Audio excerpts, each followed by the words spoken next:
আজকে আমি তোমাকে অনেক বড় একটা সারপ্রাইজ দিব। সারপ্রাইজ দিবা মানে? হ্যাঁ। আরে কি করছো তুমি? আজকে সারা রাত তুমি আর আমি অনেক মজা করব, অনেক মজা করব। মজা তো প্রতিদিনই করো, কিন্তু আজকে চোখ বাঁধার কারণটা বুঝলাম না। চোখ বাঁধার কারণ বুঝো নাই? হুম। বুঝতে পারবা, একটু কাছে আসো। আজকে তোমার সঙ্গে এমন কিছু করব না, তুমি সেটা সারা জীবন মনে রাখবা। আচ্ছা, হুম সারা জীবন মনে রাখবো? হুম। আমি তো সারা জীবন মনে রাখতেই চাই। আর আমি তো সেটাই চাই যে তুমি সারা জীবন আমাকে মনে রাখো। হুম?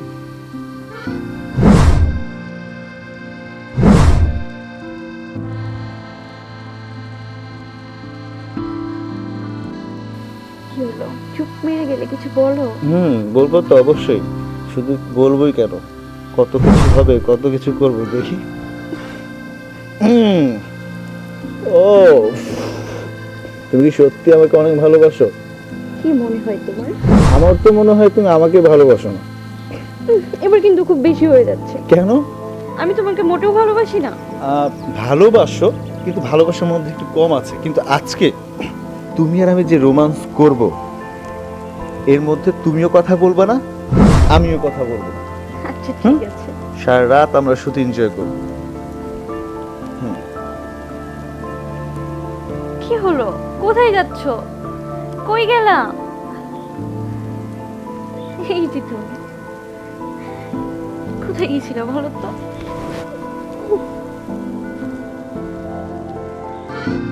এখন বল, তোর ভাবির সঙ্গে সারা রাত কেমন এনজয় করলি? আরে দোস্ত, আর কইস না, সে এনজয় করছিলাম। কিন্তু ভাবি তো প্রথমে একটু খারাপ লাগছিল, কিন্তু তারপরেও রাতভর অনেক অনেক মজা দিচ্ছে, অনেক মজা আমিও লইছি। সে এনজয় হয়েছিল। যাই হোক, আমি তো আমার জন্যই তোকে তোর ভাবির কাছে পাঠাইছি, তাই না? আরে তবুও বন্ধু, এতদিন যারা ভাবির চোখে দেখে আর আজকে সেই ভাবির সাথে এনজয় করলাম, আমার কাছে যেন কেমন লাগতেছে বন্ধু। শোন, তোকে এই নিয়ে আর অনুতপ্ত হতে হবে না। তাছাড়া তুই তো জানিস আমি কোনোদিন বাবা হতে পারবো না। এখন তোর দৌলতে আমি বাবা হব।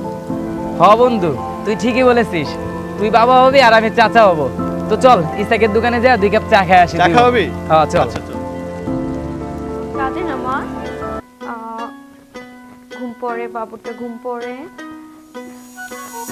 কখন থেকে কেঁদেই চলছে, আর আরে, থামেই না। বাবু কাঁদতেছে? দেখোই না কখন থেকে সে কান্না মা শুরু মা করছে, মা থামে মা না। কান্না করে না, মা কান্না করে না। এই, তুমি কি বাবুকে দুধ খাইছো? হ্যাঁ, কিছুক্ষণ আগেই তো খাওয়ালাম। তো দুধ খাওয়ার কান্না করতেছে কিসের জন্য? মা, আমি সোনা মা, লক্ষ্মী মা, টিয়া মা, কান্না করে না, কান্না করে না। উফ, একদম দেখতে তোমার মতো হয়েছে। মোটেও না, আমার মতো কিছুই হয়নি। দেখো বাবুর নাক চোখ সম্পূর্ণ তোমার মতো। তাই? মা, ও সোনা মা, কান্না করো কিসের জন্য? আব্বু আছে তো। দেখছো, কান্না থেমে গিয়েছে। বাবু কি আর কান্না এমনি থামছে? ওর আব্বু আসছে দেখেই কান্না থামছে। মানে রাজু ভাই, আপনি এসব কি বলছেন? ও, বুঝতে পারছি, চাচা হন দেখে মজা করতেছেন, তাই না? না ভাবি, মজা করব কেন? আপনার বুকে যে সন্তান, সেই সন্তানের একমাত্র বাবা আমি। মানে রাজু ভাই, আপনি এসব কি বলছেন? রাজু, তোর সঙ্গে তো আমার এই কথা ছিল না। তুই এগুলো কি বলছিস? আরে চুপ, তোর সাথে কি কথা আছিল কি না আছিল সেটা পরে দেখা যাবে। আমার সন্তান ভাবির গর্ভে জন্মধারণ করেছে, আমার সন্তানকে আমি নিতে এসেছি, আমার সন্তানকে আমি নিয়ে যাব। এসব কি বলছে রাজু? কি হলো, কথা বলছো না কেন? আমি আমার বাচ্চাকে কোথাও দিব না। আর তাছাড়া আমি আমার বাচ্চাকে 10 মাস 10 দিন গর্ভে ধারণ করছি। এ বাচ্চা আমাদের সন্তান। তুমি কিছু বলো না রাজুকে, এ বাচ্চা তো আমাদের, বলো না। ভাবি, ও কি বলবে? আমি বলছি। মনে পড়ে কি সেদিনের কথা? তুমি আর আমি যে রোমান্স করব, এর মধ্যে তুমিও কথা বলবা না, আমিও কথা বলবো না। আচ্ছা ঠিক আছে। সারা রাত আমরা শুধু এনজয় করব। কি হলো, কোথায় যাচ্ছ? কই গেলা? এই যে তুমি, কোথায় গিয়েছিল বলো তো?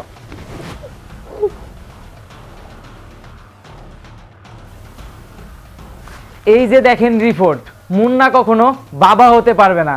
মুন্না শুধু ভাড়া করছিল আমাকে একটা সন্তান জন্ম দেওয়ার জন্য। এই সন্তান আমার সন্তানকে আমি নিয়ে যেতে এসেছি, আমার সন্তানকে আমি নিয়ে যাব।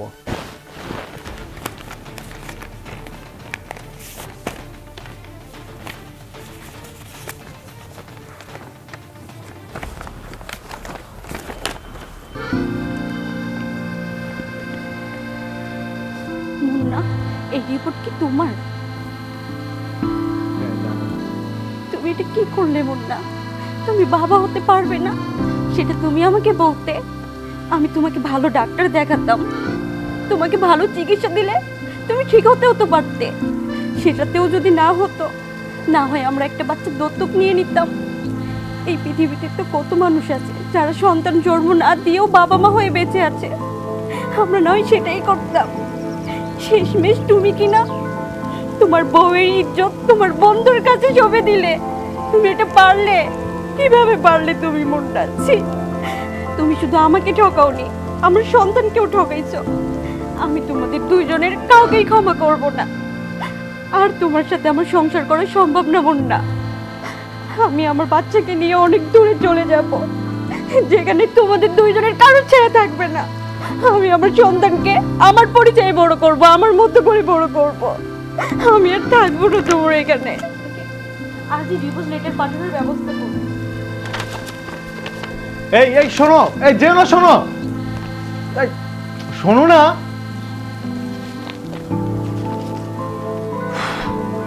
কি করবো আমি এখন? তোর কাছে আমি সাহায্য চেয়েছিলাম শুধুমাত্র একবার বাবা ডাক শোনার জন্য, আর তুই তুই কি করলি? আমার সাজানো গোছানো সংসার ভেঙে চুরে চুরমার করে দিলি। তোর মতো বন্ধু থাকার থেকে না থাকাই ভালো। এই মুহূর্তে আমার বাড়ি থেকে বের হয়ে যা, বের হয়ে যা।